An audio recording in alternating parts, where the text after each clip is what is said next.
Kyle Larson must have been the most bummed around the Talladega Superspeedway last weekend when he was denied a chance to go for pole. And this resulted in Kyle Larson's pursuit of a fourth consecutive pole in the NASCAR Cup Series ending before it had begun on Saturday. This all after last week's unfortunate tire mishap as well. So, Kyle wasn't necessarily happy about it, but what did he have to say? Larson was not allowed to make a qualifying attempt Saturday at Talladega Superspeedway, and his number 5 Hendrick Motorsports team even faced further NASCAR sanctions. Prior to the start of the first round of Saturday's qualifying session, NASCAR confirmed Larson would be unable to compete and returned his number 5 Chevrolet Camaro to the Cup Series garage. A NASCAR representative stated that the team was fined for making an illegal alteration to the car's roof rail while being moved from the garage to the grid. Larson started at the back of the field as he did not qualify. Larson's start from 38th is a position he has not had since the 2018 Daytona 500. In his previous 18 races at the 2.66-mile Talladega Superspeedway, he has never won and has only finished 4th at best, and last Sunday he was only able to recover to 21st. Kyle Larson's number 5 Hendrick Motorsports Chevrolet also served a pass-through penalty following the start of Sunday's NASCAR Cup Series race at Talladega Superspeedway. The penalty was rough on Kyle Larson as he has been on a run recently, capturing the pole at Richmond, Martinsville Speedway, and Texas Motor Speedway. He has one win this year at Las Vegas Motor Speedway and is currently leading the regular season title. Kyle Larson, who was already without 3 crew members heading into the weekend, would not face any more penalties, NASCAR revealed. Earlier this season, NASCAR punished Noah Gragson and Ryan Preece 35 driver points as well as 35 owner points for their Stewart-Haas racing teams for using incorrect roof rail deflectors. During a technical check, officials discovered this problem. Larson passed tech inspection after officials discovered the unauthorized change. However, he had to drop to the back and make a move through pit road under green at the start of the race. Larson merged with the pack following a pass-through penalty. After pit stops, he moved to the lead with a push from teammate Chase Elliott. Larson was out in front as the stage came to a close, allowing him to avoid taking the free pass. However, he got too far out in front, and Elliott and Cindric gobbled him up as they fought for the stage victory. Larson received a free pass under stage caution.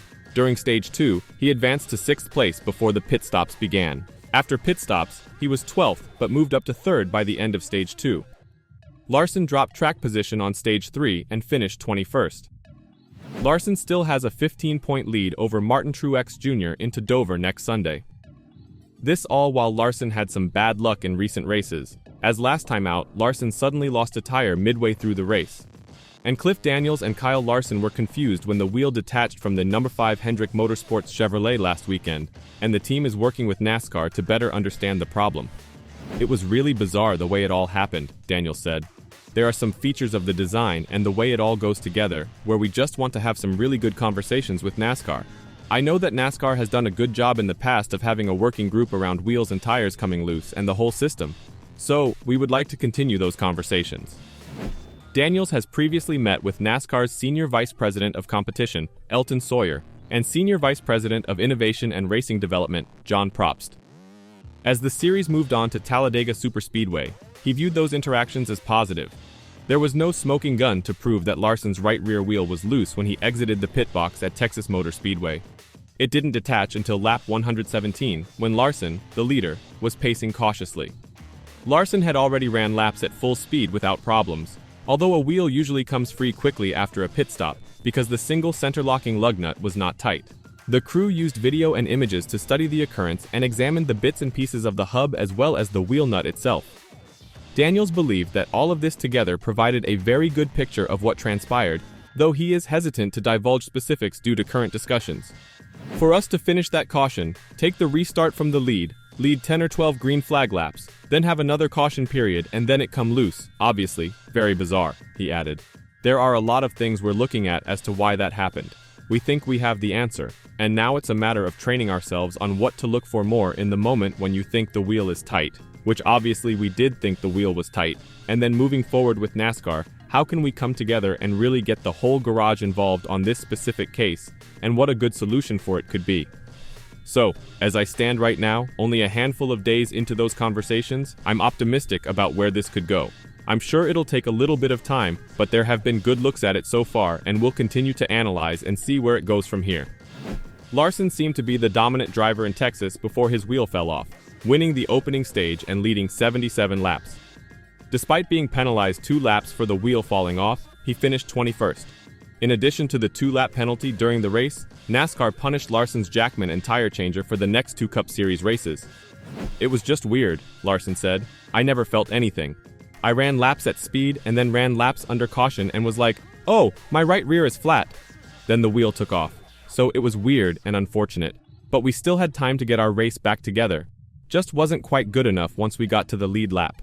Larson's squad was the second to have a wheel entirely separate from its car this season. Chris Buescher wrecked at Las Vegas Motor Speedway as his right front wheel came off due to a loose lug nut after a pit stop. Do you think Kyle Larson's words were fair? And do you get it that he's angry about these last 2 races? Let's switch our attention to the next race. This weekend, NASCAR Cup teams will race at Dover Motor Speedway on Sunday afternoon. This is the only race of the season at the Monster Mile. Martin Truex Jr. is the reigning winner. The past 6 Dover races have had 6 different winners. Chevrolet has won 3 of the races, Toyota 2, and Ford 1. And when looking at it from Kyle Larson and Hendrick Motorsports' viewpoint, there is some good and bad news. Good news, Alex Bowman, the lone Hendrick driver without a win this season, had 1 victory and 2 fifth-place results in his past 3 Dover outings. He also makes his 300th career start on Sunday. 7 drivers have won in their 300th Cup start. William Byron has finished 4th in 3 of his past 4 Dover starts. Kyle Larson has led the most laps in the series this year, accounting for 18.4%. Chase Elliott has finished all but 1 of the 2,893 laps this season. That is tied with Martin Truex Jr. for best in the series. Elliott has 9 top 5 finishes, including 2 victories in 13 Dover starts. Bad news, neither Byron nor Bowman have won a stage this season. Next to that, we have a list of the drivers to keep an eye on during Sunday's race. First up, Martin Truex Jr. currently ranks 2nd in points. Best result this season, 2nd, Bristol 1. Stats for 2024, 5 top 10 finishes and 2 top 5s. With 368 laps led, the average finish was 10.0, the series best. Passed at Dover, 33 starts, 19 top 10 finishes, 10 top 5s, and 4 victories. The average finish was 11.4 with 1,069 laps lead. Truex won last season's race at Dover. Then, of course, Kyle Larson. Points position, 1st. Best finish this season, 1st. Las Vegas 1. 2024 stats, 4 top 10 finishes, 4 top 5s, and 1 victory. An average finish of 12.7 with 531 laps lead. Past performance at Dover, 15 starts, 11 top 10 finishes, 7 top 5s, and 1 victory. An average finish of 8.6 with 899 laps lead. Larson has finished in the top 10 at 4 of the past 5 races. Next up, Chase Elliott. Currently ranking 3rd in points. Best result this season, 1st, Texas. 2024 stats include 4 top 10 performances, 3 top 5s, and 1 victory. The average finish time was 10.8, with 131 laps lead. Past performance at Dover, 13 starts, 9 top 10 finishes, 9 top 5s, and 2 victories. An average score of 9.8. Elliott won the first next-gen race in Dover. Last up, Alex Bowman. Points position, 10th best finish this season, 2nd, Daytona 500. Stats for 2024, 5 top 10 finishes and 4 top 5s.